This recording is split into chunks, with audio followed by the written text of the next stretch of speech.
আল্লাহর হাবিবের একজন সাহাবী নাম হলো আবু সাঈদ খুদরি। وعن أبي سعيد الخدري رضي الله تعالى عنه قال قال رسول الله صلى الله عليه وسلم يقول من شهد أن لا إله إلا الله وأن محمدا عبده ورسوله حرم الله عليه النار আওয়াজ দিয়ে বলেন সুবহানাল্লাহ। সুবহানাল্লাহ। নবীজির প্রিয় সাহাবী আবু সাঈদ খুদরি রাদিয়াল্লাহু তাআলা বর্ণনা করেন, তিনি বলেছেন আল্লাহর হাবিব সাল্লাল্লাহু আলাইহি ওয়াসাল্লাম বলেছেন, মান শাহিদা আল্লাহ ইলাহা ইল্লাল্লাহ, যেই ব্যক্তি এই কথা বলে সাক্ষ্য দিল আল্লাহ ছাড়া কোনো ইলাহ নাই, আল্লাহ ছাড়া কোনো মাবুদ নাই, এই কথা মনে বিশ্বাস করলো, মুখে স্বীকার করলো, কাজে আমল করলো, আর এই কথা বলে সাক্ষ্য দিল আল্লাহর হাবিব সাল্লাল্লাহু আলাইহি ওয়াসাল্লাম আল্লাহর পক্ষ থেকে প্রেরিত রাসূল এবং বান্দা, এই কথা যে ব্যক্তি অন্তরে বিশ্বাস করলো, মুখে স্বীকার করে নিল, আল্লাহ তাআলা সঙ্গে সঙ্গে হারামাল্লাহু আলাইহিন নার, সঙ্গে সঙ্গে ওই ব্যক্তির জন্য জাহান্নামের আগুন হারাম করে দেয়। সুবহানাল্লাহ। কয়টা কথা? লা ইলাহা ইল্লাল্লাহ ইল্লাল্লাহ মুহাম্মাদুর রাসূলুল্লাহ, এই দুইটা জিনিস যে ব্যক্তি মনে বিশ্বাস করলো, মুখে স্বীকার করে নিল, কাজে আমল করলো, এই দুইটা জিনিস আল্লাহ রাসূল বলতেছে হারামাল্লাহু আলাইহিন নার, তার জন্য জান্নাত জাহান্নামের আগুন হারাম। এর নাম হলো ঈমান। বলেন সুবহানাল্লাহ। এর নাম কি? ঈমান। যার মধ্যে ঈমান আছে, আমলও আছে, সেই লোকটা কিয়ামতের ময়দানে একদম সরাসরি ডাইরেক্ট আল্লাহর জান্নাতে যাবে। আর যার মধ্যে ঈমান আছে, আমল নাই, ও ফার্স্ট চান্সে জান্নাতে যেতে পারবে না। আমরা কি প্রথম চান্সে জান্নাতে যেতে চাই নাকি দ্বিতীয় চান্সে? বলেন প্রথম।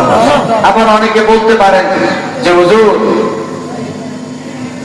আমরা তো ভ্রমণ পিপাসু, আমরা বিভিন্ন দেশ ভ্রমণ করে বড় মজা পাই, বিভিন্ন জায়গা ভ্রমণ করে বড় স্বাদ পাই, তো আখিরাতে আবার ডাইরেক্ট আল্লাহর জান্নাতে যাব, জাহান্নামটা যদি না দেখি কেমন হয়, আগে জাহান্নাম দেখে তারপর জান্নাতে যাব, এরকম করলে হবে ভাই? জাহান্নামের শাস্তি ভোগ করার ক্ষমতা আমাদের আছে না। দুনিয়ার আগুন হলো আপনার বানানো, জাহান্নামের আগুন আল্লাহ তাআলা নিজে বলেছেন নারুল্লাহ, আল্লাহ বলেন জাহান্নামের আগুন আমি নিজে ধরাইছি। দুনিয়ার আগুন তুমি ধরাও, তুমি লাগাও, ওই আগুনের মধ্যে তুমি যদি হাত দিতে পারো, তুমি ওই আগুনের মধ্যে তুমি কি আমি কি হাত দিতে পারবো না? দুনিয়ার আগুনে হাত দেওয়ার তো সহ্য করতে পারবে? পারবো না। দুনিয়ার আগুন, আপনার বানানো আগুন যদি আপনি সহ্য করতে না পারেন, যে আগুন আল্লাহ নিজে বলেছেন নারুল্লাহিল মুকাদাতুল্লাতী তাতলিউ আলাল আফইদা, আল্লাহ বলেছেন আমি আল্লাহ যে আগুন ধরাইছি, ওই আগুনের মধ্যে যদি আঙ্গুলে লাগে, এই আঙ্গুল দিয়ে এই দিক দিয়ে তোমার কলিজাটা পুড়ে ছাই ভস্ম হয়ে যাবে। আমি আল্লাহ জাহান্নামের আগুন এরকম বড় কঠিন, ওই জাহান্নামের শাস্তি ভোগ করার ক্ষমতা আমাদের কারো নাই। এই জন্য আমাদের ঈমানের পাশাপাশি আমলের দরকার আছে কিনা বলেন? কথা বলেন আছে। তো যাদের মধ্যে ঈমান আছে আর আমল আছে, আল্লাহ তাআলা ডাইরেক্ট তাদেরকে প্রথম চান্সে জান্নাত দিয়ে দিবেন। আর যাদের মধ্যে ঈমান আছে, আমল নাই, সেও জান্নাত পাবে যদি তার আমল, তার আকীদার মধ্যে শিরক আর কুফর না থাকে। কি না থাকে? শিরক না থাকে। যদি ঈমান থাকে, শিরক যদি না থাকে, একদিন না একদিন আল্লাহর জান্নাতে সে যাবেই যাবে যাবে। বলেন সুবহানাল্লাহ। কিন্তু তাইলে দেখেন এবার ঈমানের মূল্যটা কি? ঈমানের মূল্যটা কি দেখেন। আমি এই কথাটা যে বললাম, এই কথার পিছনে আমি দলিল দিচ্ছি আপনাদেরকে। এই হাদিসের রাবিও হলো আবু সাঈদ খুদরি রাদিয়াল্লাহু তাআলা আনহু। তিনি বলেছেন ইজা সাল্লাল্লাহুল মুমিনিনা মিনান নার ওয়া আমিনু, আখিরাতে আল্লাহ রাব্বুল আলামিনের একদল বান্দাকে যখন জান্নাতে যাওয়ার অথরিটি দেওয়া হবে, জান্নাতে যাওয়ার অনুমতি দেওয়া হবে, সে যখন জান্নাতের দিকে যাবে, প্রতিমধ্যেই আল্লাহ তাআলার কাছে ঝগড়া শুরু করে দিবে। কি শুরু করবে? কথা বলেন। ঝগড়া। কিরকম ঝগড়া? পাওনাদারের কাছে আপনি মনে করেন একজনের কাছে টাকা পান, যার কাছে টাকা পান তার কাছে টাকা আদায়ের জন্য কেমন জোর করেন, কথা বলে। পাওনাদারের কাছে যেরকম ভাবে আমরা জোর করে ঝগড়া করে বলে টাকা আদায় করি, ঠিক জান্নাতীরা যারা ফার্স্ট ক্লাসে জান্নাতে যাবে তারা আল্লাহ তাআলার সাথে ঝগড়া করবে যে আল্লাহ তাআলা বলবেন বান্দা কিসের অভিমান, জান্নাতে যাওয়ার অথরিটি দিতে যাও, জান্নাতে যাও, এত অভিমান কেন?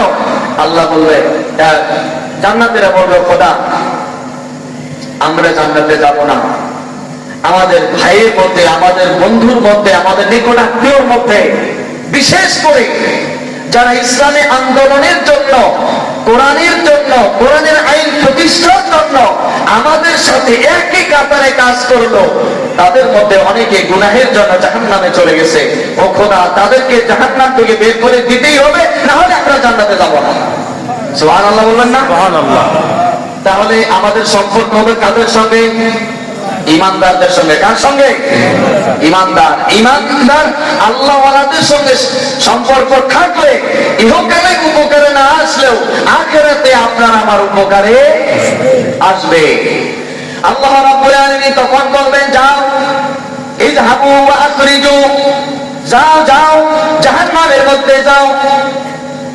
ফায়ারিফুনা বিসওয়ারিহিম, ওই জাহান্নামের মধ্যে তোমার যাদের সঙ্গে পরিচিতি আছে, বন্ধুত্ব আছে, তুমি যাদেরকে চিনো তাদেরকে জাহান্নাম থেকে বের করো। জাহান্নাম থেকে যখন বের করবে ওই জাহান্নামীদের চেহারাগুলি জাহান্নামের আগুনে শরীরের চামড়াগুলি ঝলসে গেছে, শিরা কাটা বিভিন্ন ধরনের অঙ্গ প্রত্যঙ্গ ক্ষতি হয়ে গেছে। তখন আল্লাহ রাব্বুল আলামিন ওই জাহান্নামীদেরকে ওই অবস্থায় জান্নাতে দিবেন না। আল্লাহ তাআলা বলবেন এদেরকে নহরুল হায়াত নামক একটা নদী আছে, ওই নদীর মধ্যে ফেলাই দাও। ওই নদীর মধ্যে যখন ফেলাই দিলেন সঙ্গে সঙ্গে মানুষটা আবার 33 বছরের যুবক হয়ে যাবে, তার চেহারা আবার সুন্দর হয়ে যাবে। এরপরে সেই লোকটি হাসতে হাসতে বেহেশতে হাসতে হাসতে আল্লাহ জান্নাতে চলে যাবে। বলেন সুবহানাল্লাহ। তাহলে ইমানের ফজিলত বুঝলেন তো নাকি? কথা বলেন। ইমানের